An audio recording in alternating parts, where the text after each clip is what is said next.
Hi, I'm Carly, and honestly, I never thought I'd be telling this story. I've spent 25 years building my real estate business, but nothing prepared me for what my daughter-in-law did to me. My son Jake is my world. He's all I have left since his father passed away 10 years ago. Mom, you really need to stop working so hard. The market isn't going anywhere, Jake said during our weekly Sunday dinner. Your mother's right, though. Staying busy keeps the mind sharp. Monica chimed in, touching my hand with what I now know was fake concern. Speaking of which, how's your car doing? Jake mentioned the transmission's acting up. It's at Henderson's garage. They're saying it'll take at least 2 weeks for the parts to arrive. Oh no, that won't do. You can't rely on Uber for your showings. Take my car. I barely use it since I started working from home. That's so thoughtful, honey. Jake beamed at his wife. I couldn't possibly. I insist. What's family for? Monica grabbed her keys from the hook. It's just sitting in the garage anyway. My friend Rachel called me later that evening. A free car from Monica? That doesn't sound like her. Maybe I misjudged her. She's been different lately, more caring. If you say so, just be careful. Remember when she accidentally deleted those listing photos from your work laptop? Ancient history. People change.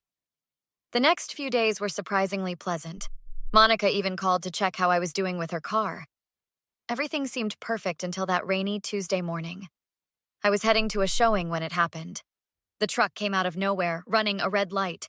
I swerved to avoid it, but the car spun out, hitting the guardrail. My head was spinning, but I managed to call Jake. Mom, are you okay? Where are you? I'm fine, just shaken. Corner of Maple and 5th. When the police arrived, I handed over Monica's insurance information. The officer frowned at his tablet. Ma'am, this policy shows as canceled 3 weeks ago. That's impossible. Monica just... The car isn't insured, Mrs. Wilson. We'll need to file this as an uninsured motorist incident. My phone buzzed. Monica calling. Her voice was different now, cold. I just heard about the accident. Such a shame about the insurance. Must have slipped my mind to mention it was canceled. But you'll cover the damages, right? After all, you were driving. That's when I knew. This wasn't a mistake. This wasn't forgetfulness. This was a setup, and I had driven right into it. Of course, dear, I said, my voice steady despite my shaking hands. We'll figure something out. I hung up and dialed Rachel. Remember what you said about being careful? You were right. And now I need a good insurance investigator. Looking back, I should have seen the signs. The 2 sweet smiles, the convenient timing. But sometimes the worst traps are the ones disguised as kindness. And Monica? She was about to learn that this mother-in-law wasn't going down without a fight. The insurance company's office felt colder than usual as I sat across from Tom Parker, watching him scroll through his computer screen. 3 weeks before the accident, Mrs. Wilson. The policy was canceled online using authorized credentials. During my business trip to Phoenix, I muttered. When Monica was house-sitting. There's more. Tom turned his monitor. This isn't the first time this particular vehicle has been involved in a similar situation. My stomach dropped as he pulled up multiple files. What do you mean? 3 separate incidents in 2 different states. Same pattern, policy canceled, car loaned to someone, accident occurs. The vehicle owner then demands full compensation from the driver. I grabbed my phone, dialing Jake. Baby, I need you to come to Hartford Insurance, now. Mom, I'm at work. It's about Monica. 30 minutes later, Jake stared at the evidence, his face pale. This has to be a mistake. Monica wouldn't... I've already contacted Detective Sarah Chen, Tom said. She's handled similar cases. Similar cases? Jake's voice cracked. A sharp knock and Detective Chen entered, her expression serious. Mrs. Wilson, I've been reviewing the accident report. Mind telling me about your relationship with your daughter-in-law? She's been... I stopped, seeing Jake's pained expression. She's my son's wife. And the car loan was her idea? Yes, while mine was being repaired. Chen pulled out her tablet. Just got the surveillance footage from the garage where your car's being fixed. Guess who paid them a visit the day before your transmission mysteriously failed? Jake jumped up. No, no way. Service records show no transmission issues, Chen continued. But there are traces of brake fluid contamination, intentional damage, forcing you to need a replacement vehicle. My phone buzzed. Monica again. I put it on speaker. Just checking when you'll be sending that check, Carly dear. The body shop's estimate came in. $28,000 for repairs. Actually, Monica, I'm with some people who'd love to talk to you about insurance policies. And brake fluid. Silence. Then a click. Classic response, Chen noted. Give me 2 hours. I'll have a warrant for her financial records. Jake slumped in his chair. I don't understand. We have money. Why would she? It was never about need, Tom explained. Previous cases show it's about control, creating debt, forcing dependency. The brake fluid was meant to strand me, I realized. She needed me desperate enough to accept her help. Jake stood, his hands shaking. I need to get home. Need to see. No, Chen cut in. Right now, you need to let us handle this. Mrs. Wilson, I'm sending a forensic team to examine both vehicles. Mr. Parker, I'll need those previous case files. I reached for Jake's hand. Baby, I know this hurts, but remember, she didn't just target me, she could have killed me with that brake line. His eyes hardened. What do you need me to do? Act normal, Chen advised. Go home. Be surprised when we show up with the warrant. And Jake, don't let her touch your phone. We'll need those text messages. Detective Chen's warrant turned up more than we expected. As we stood in my kitchen the next morning, my neighbor Marcus burst through the door, waving a newspaper. You won't believe what I just found out about your daughter-in-law. Remember the Hendersons who moved away last year? The ones Monica helped with their retirement planning? She didn't help them. She destroyed them. Just got off the phone with Bob Henderson.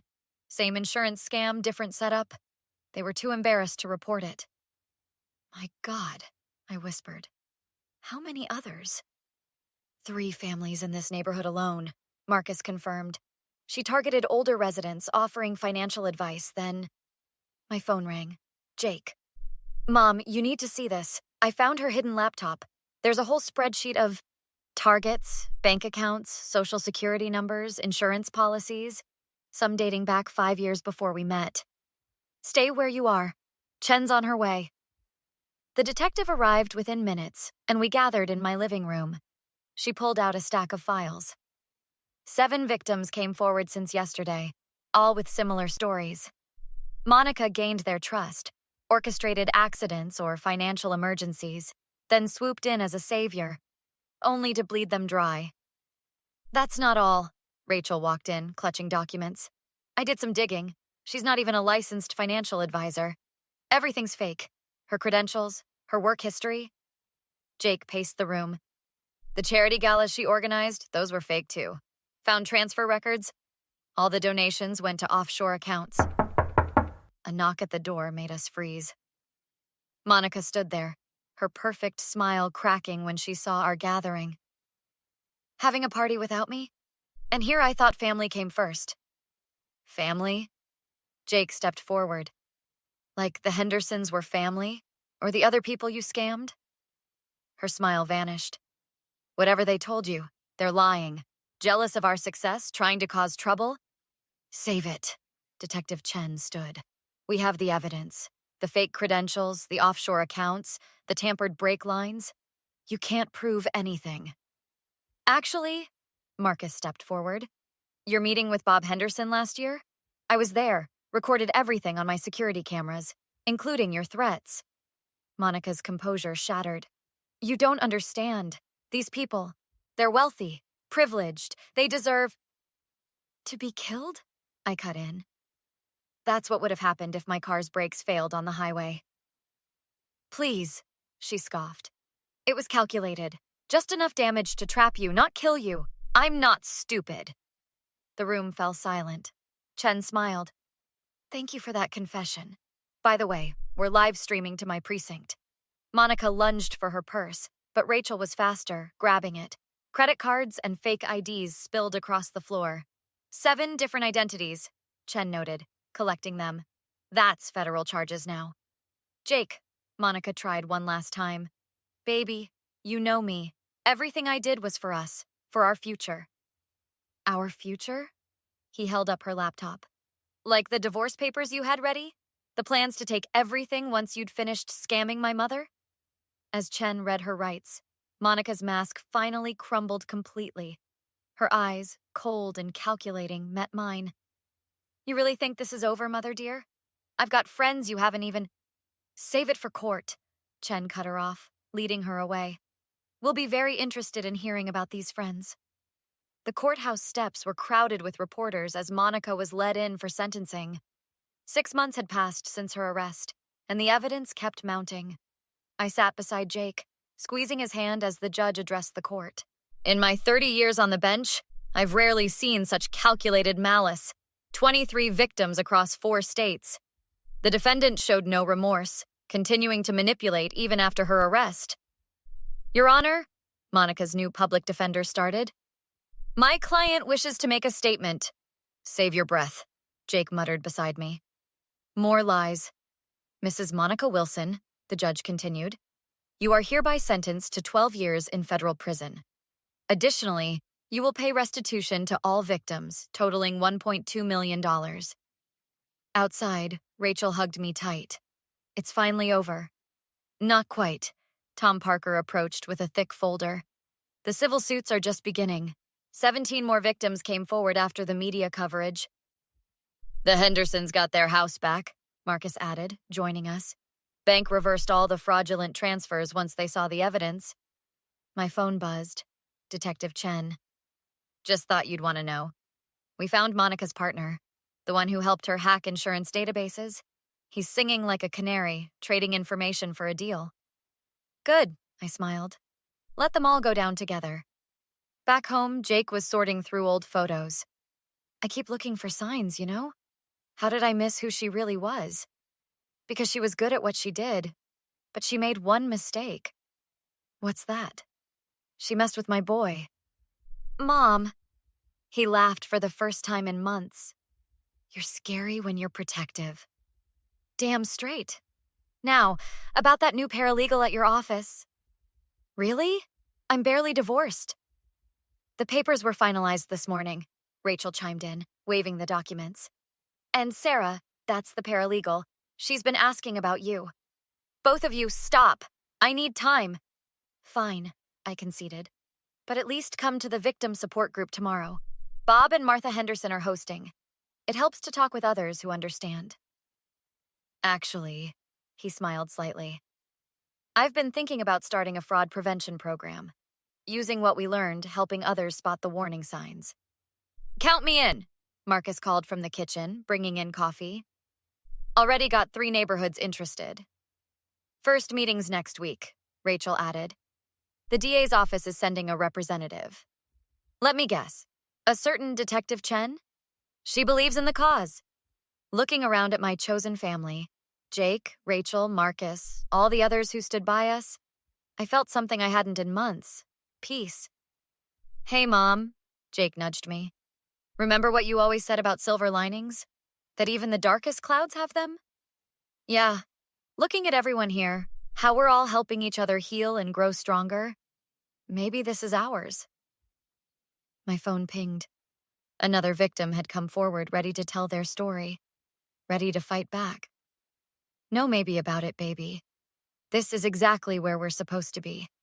What would you do if you discovered that a family member had been secretly plotting against you for years, like Monica did? Would you press charges and cut all ties, or try to understand their motives first? Share your thoughts in the comments below. Have you ever experienced betrayal from someone you trusted completely? How did you handle it? Some people believe that family bonds should be preserved no matter what, while others think toxic family members should face consequences just like anyone else. Where do you stand on this? If you enjoyed this story of justice and redemption, don't forget to hit like and subscribe for more compelling real-life stories. Every week, we explore different perspectives on family dynamics, revenge, and justice served. Turn on notifications to never miss an upload. What signs do you think Jake missed about Monica's true nature? Let us know your insights in the comments section.